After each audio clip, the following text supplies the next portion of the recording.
Hello दोस्तों, कैसे हैं आप सब।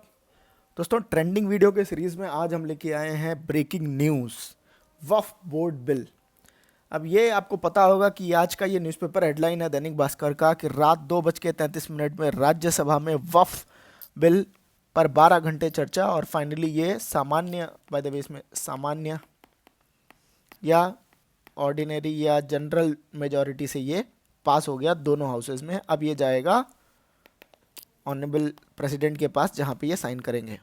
तो दोस्तों, ये आखिर इतनी चर्चा में क्यों है, ये है क्या वफ, थोड़ा सा इसको समझेंगे और ये आपके लिए इंपॉर्टेंट रहेगा पेपर 3 के पर्सपेक्टिव में, जिसमें ये पॉलिटी पूछता है। ठीक है, चलो शुरू करते हैं। तो देखो, वफ अमेंडमेंट बिल का एक और नाम भी है उम्मीद बिल, ये याद रखिएगा। हो सकता है आपको वफ अमेंडमेंट बिल ना बोल के उम्मीद बिल बोल दे।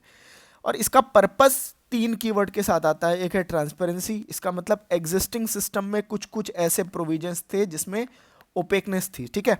अकाउंटेबिलिटी, इसका मतलब वफ्ट में कई सारे ऑटोनॉमस चीज़ें भी थी।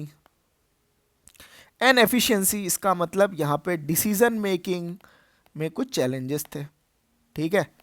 तो इन तीनों लैकुनास को कैसे ये एड्रेस करता है और कैसे ये बिल आपको पेपर 3 के लिए इंपॉर्टेंट है, हम लोग इसकी बात करेंगे। ठीक है।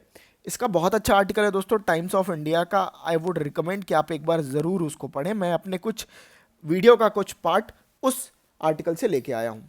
तो वफ होता क्या है, तो देखो यार, ये एक स्टेटूटरी बॉडी है। ठीक है, पहले क्लियर कर लो, ये एक स्टेटूटरी बॉडी है।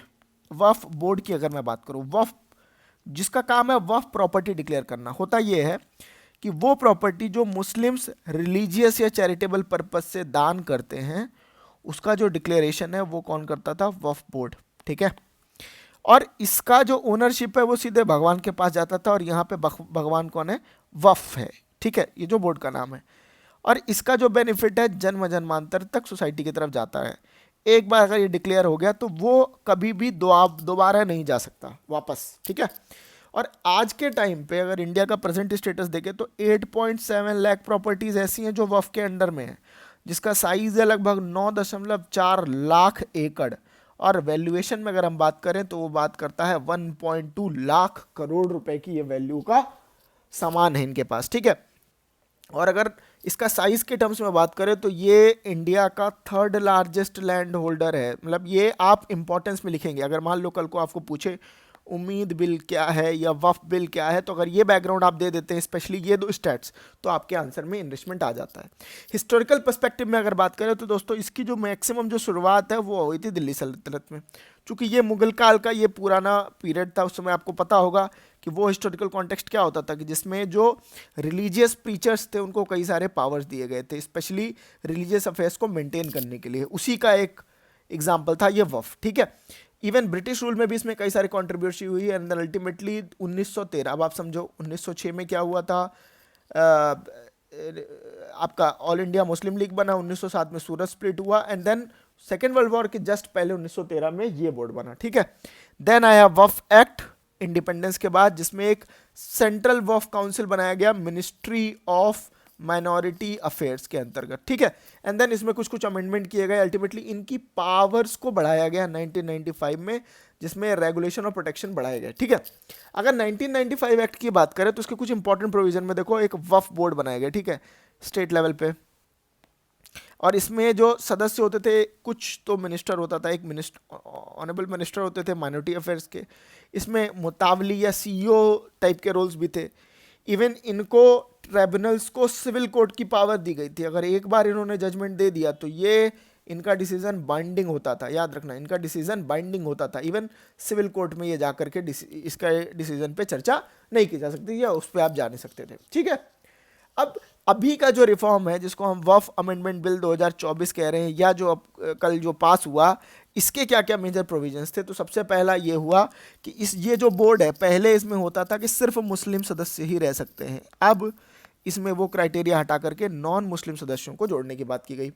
इसमें सेक्शन 48 था, जिसमें बात करता था कि बोर्ड किसी भी चीज़ को वफ डिक्लेयर कर सकता है। मतलब अगर यह बोर्ड चाहे चलते फिरते कोई एक गैर या इवन सरकारी या कोई भी एक प्रॉपर्टी है, या पर्सनल या निजी या प्राइवेट प्रॉपर्टी है, इसको ये डिक्लेयर कर सकते थे क्या, वफ। वफ का मतलब, फिर से वफ का मतलब ये हो गया अब सोसाइटी के सर्विस में जाएगा, जिसका कंट्रोल किसके पास रहेगा, वफ बोर्ड के पास या उस मुस्लिम कम्युनिटी के पास जिसने ये डिक्लेयर किया है। ठीक है, अब यहाँ पे वफ बाय यूजर्स एबॉलिश्ड, मतलब जो यूजर थे, कई बार क्या होता था, यूजर का मतलब यहाँ पे क्या है, रिलीजियस वो कम्युनिटीज जिनके पास इन सामान का प्रोटेक्ट कंट्रोल रहता था। क्यों?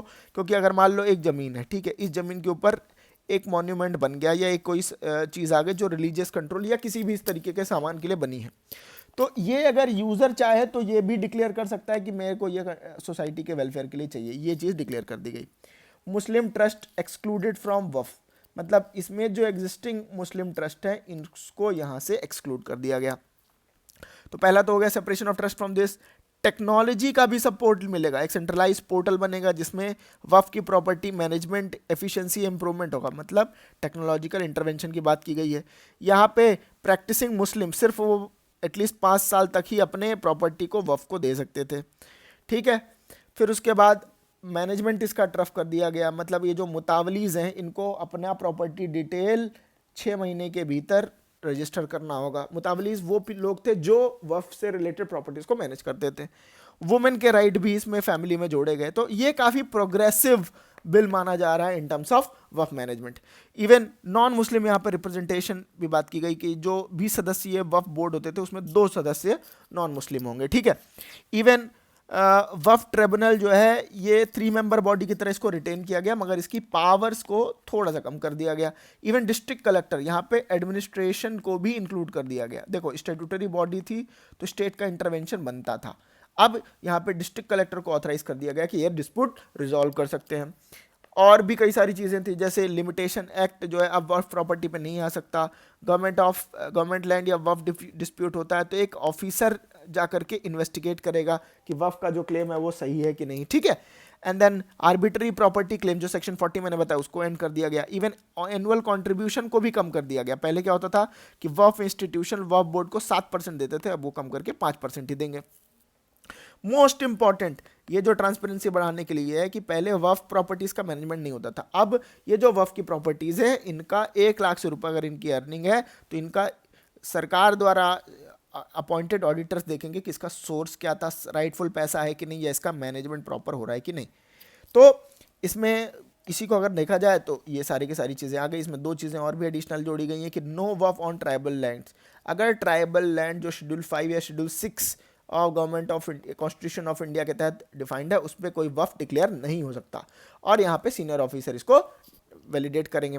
अब इसका फायदा क्या है, how it will benefit poor. पहला कि अब जो लोग हैं जिनके लिए बोला जाता है कि ये वह प्रॉपर्टी बन रही है और जिनके लिए इन रिसोर्सेस का करीब 1.3 लाख करोड़ रुपए का जो प्रॉपर्टी है इसका जो यूसेज है उनके लिए हो पाएगा। इसके लिए डिजिटल पोर्टल बनाया गया है, ऑडिटिंग एंड अकाउंटिंग किया गया है, इवन मिसयूज या इलीगल ऑक्यूपेशन भी नहीं हो सकता।